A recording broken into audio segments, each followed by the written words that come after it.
মেয়েরে যেভাবে হত্যা করেছে, তার খুনি মেহেদী হাসানের ফাঁসি চাই আমি।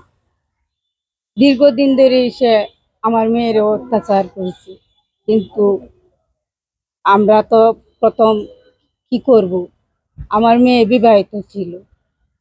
বিবাহিত থাকার পথে আমরা এই বিয়ের প্রস্তাব কি করে রাখি, সেই জন্য আমার মেয়েকে নিয়ে তারা এই রাত্রে খুন করে জমিতে ফেলে রেখে। আমি ডক্টর ইউনূস স্যারের কাছে বিচার চাই, আমার মেয়ের খুনিদের ফাঁসি চাই। আমার যারা যারা জড়িত আছে খুনিদের ফাঁসি চাই।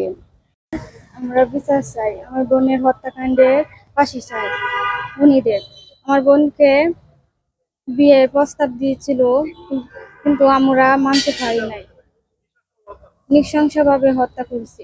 আমরা এই খুনিদের যারা খুন করছে তাদের ফাঁসি চাই।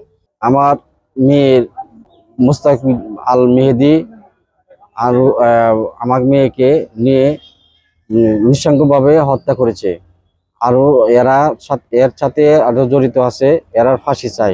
মেহেদী হাসানের ফাঁসি চাই, ওরা যারা জড়িত আছে এরার ফাঁসি চাই। আমি ডক্টর ইউনূসের কাছে, উপদেষ্টা স্যারের কাছে আমি বিচার চাই দ্রুত তাড়াতাড়ি এই আসামিকে গ্রেপ্তার করার জন্য। আর আমি পিপিআর কাছে আমার মামলা চার্জশিট দেয় নাই, আর আসামিও তারা ধরে নাই। আমি গেলে ও আমাকে বুঝায় যে আসামি কই আছে, আমরা তদন্ত করতেছি। আজ 1 বছর পার হয়ে গেছে, আমার মেয়ের আসামি আজ পর্যন্ত একজন আসামিও ধরে নাই। তে এটা আমি বিচার আমি কই পাবো?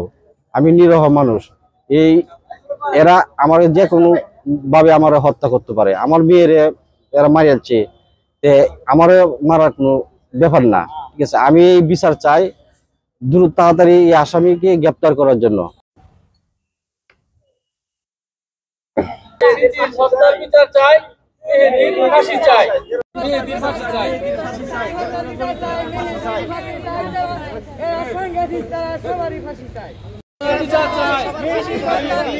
ফাঁসি চাই, বিচার চাই,